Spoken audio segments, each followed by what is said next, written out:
to augment what this reading says about hospitality.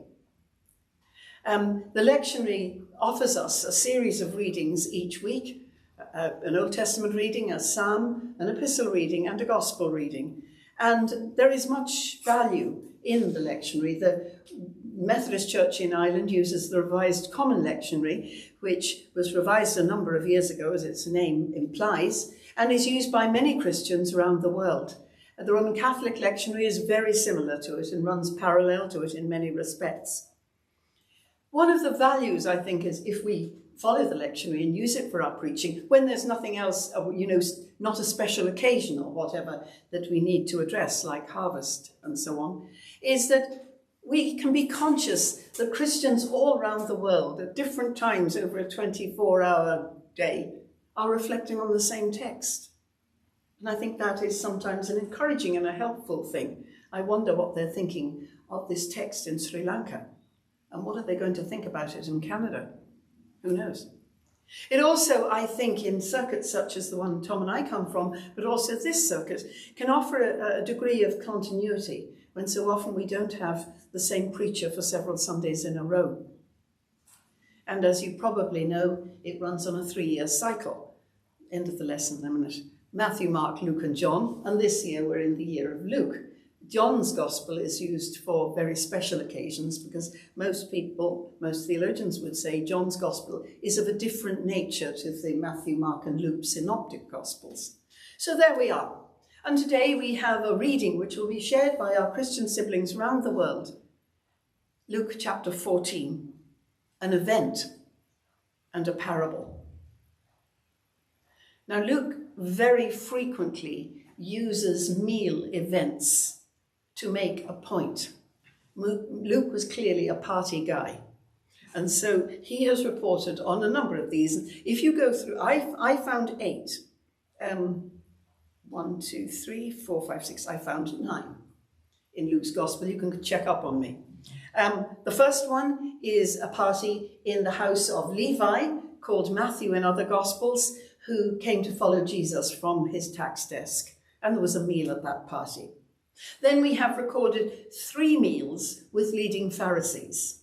This is very interesting because they did see Jesus as a teacher, clearly, but they also saw Jesus as a bit of a troublemaker and they wanted to get the measure of him. So nothing like getting the measure of a person than sitting down at table with him or her.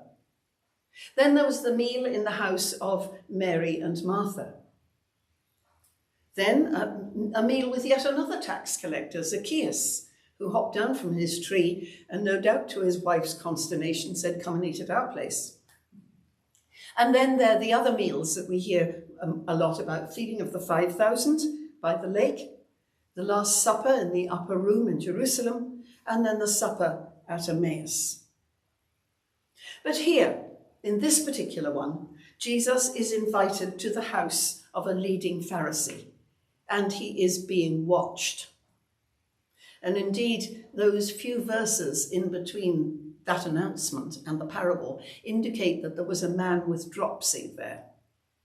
Now, the question you want to ask is, if Jesus was being watched so carefully, was the man a plant?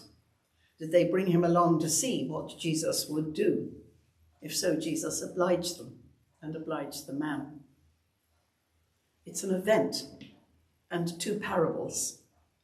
And the issues are about who is there, about status and about inclusion. Now, Jerusalem, and indeed all that part of the world, was under Roman control at the time. Roman culture obtained, and there was significant formality around meals to which you invited people, banquets, parties, occasions like that. Who sat where was of critical importance. At a Roman banquet, and in those cultures influenced by Roman culture, guests at a banquet were sat at what was called a triclinium.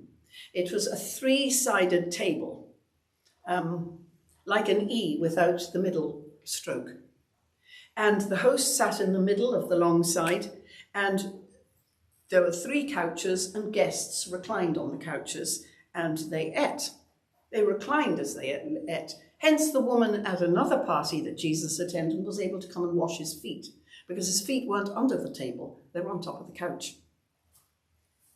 The most honoured guests sat next to the host, and John in his gospel makes reference to the disciple who Jesus loved, who was sitting next to him in the upper room. There are 2 references in John's gospel to that, probably because John was the disciple whom Jesus loved, but who knows. The less honoured guests sat at other tables, and in some cases, particularly if the house wasn't a very big one, they ate in other rooms and ancillary rooms. And this was a matter of status and honour. And indeed, Jesus, in talking about this, is simply referring to something that is said in Proverbs, where also in high society, the writer of Proverbs tells us, "Do not put yourself forward in the king's presence, or stand in the place of the great, for it is better to be told, 'Come up here,' than to be put lower in the presence of a noble." So there now, so. So this is the sort of situation that Jesus is talking about. And Jesus is making the point in these 2 parables that that is not how it should be. The status quo, the etiquette of the time was not how we should treat each other, how we should regard each other. For all are invited. And so the issue is, as I indicated earlier, for us as reading this story and reflecting on it, the issue is one that we sort of touched on last Sunday a little. Who are we? Who are we who stand and sing? Who are we who say one creed, as in Herbert O'Driscoll's hymn? Who are we who stand and say, we believe? But you see, there always have been, there are and there always have been those who've been particular about those who they will eat with, who they're prepared to share table fellowship, who they're prepared to share a meal with. We don't eat with people like that, you know, or whatever. And the Pharisees, of course, made a virtue of this. And that was a lesson Peter had to learn, or maybe he had to unlearn, when he came to the house, was called from the house of Simon the Tanner to the house of Cornelius the centurion. Nothing that God has created you can call unclean. Here they are. And Peter got a lot of flack, of course, for going to eat in the house of a Roman soldier, for all sorts of reasons. A, the soldier wasn't a Jew, and B, he was a soldier. A lesson to be learned. The Gospels throughout make it quite clear that Jesus was prepared to have table fellowship, to sit and eat, to be on intimate terms with anyone.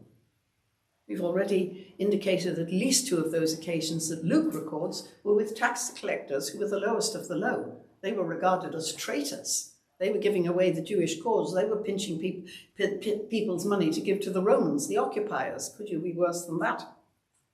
But Jesus was prepared to have table fellowship with the one who would betray him. Indeed, John's Gospel says he gives him a piece of the bread. Jesus knew that his disciples would run off on him. They would desert him in his hour of most need. But he had table fellowship with them. And I would hold, and I'm sure we all would, that the weaponizing of food, whether it's personally or communally or politically, is profoundly unscriptural, profoundly ungodlike, unchristlike. And we just have to watch the news and see starving children in Gaza, but not only in Gaza. The situation in Sudan is horrendous also. Withholding of food, not sharing, is not the gospel. Because we are all who answer Christ's invitation. We who are one in need, or we are one with all who are in need. We are one with all who are marginalized. We are one with all who are different, because all are made in the image of God. Excuse me.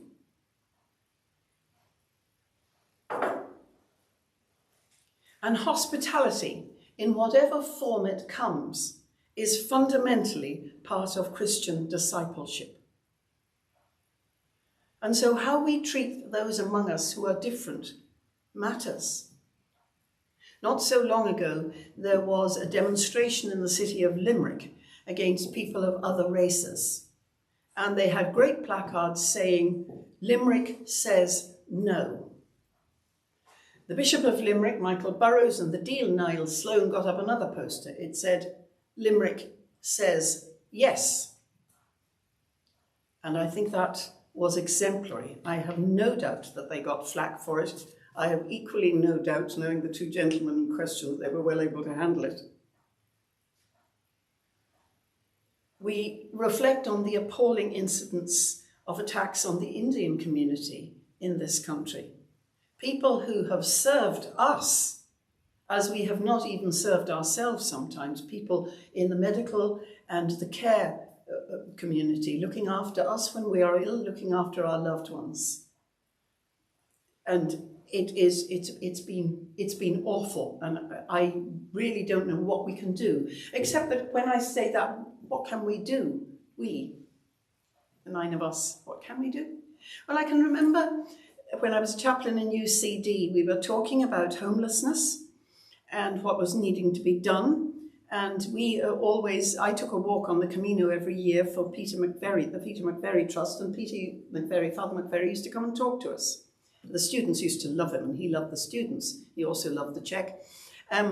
But, you know, in conversation, because Peter could be drawn into a conversation, I said to him, to get the ball rolling, I said, you know, you are the kind of person that goes on RTE, and you can speak about this. Politicians can do things. People in positions of authority can lobby. What can you do? What can we do? We're just ordinary people.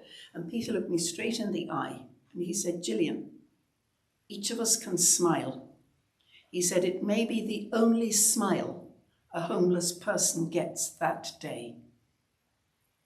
And wow, I mean, that really packed a punch for me. It really did. We can smile. Now, it's not a lot, but it may make someone feel, I'm okay. I'm worth smiling at. Whether I'm a beggar on the street, whether I'm an Indian who's been beaten up, or whomsoever I am.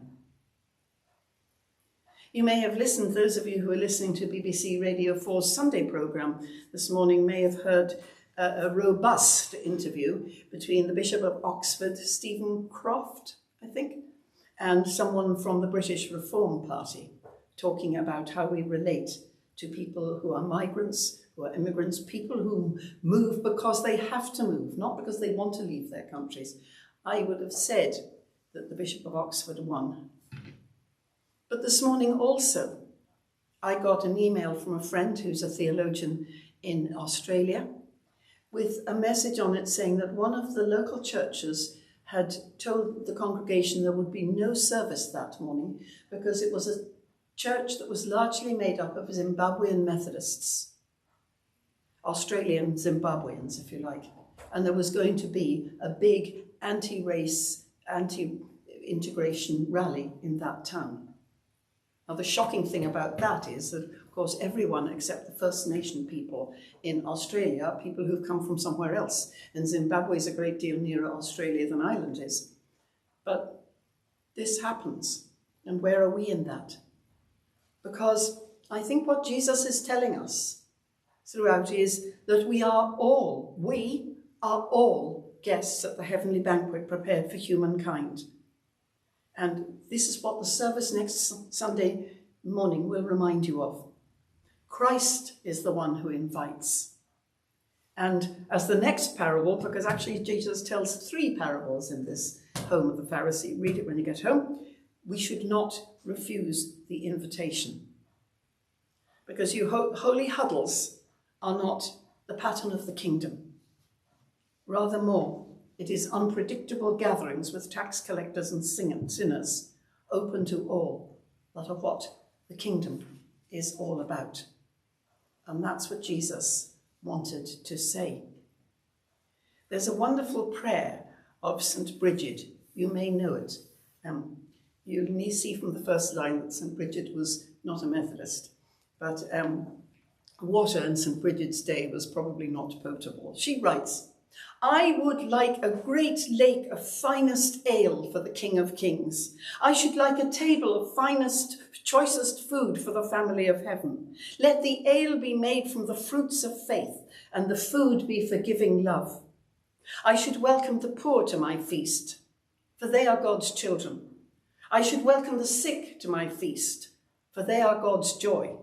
Let the poor sit with Jesus at the highest place, and the sick dance with the angels. I love it. I think it's great. It's what it's about.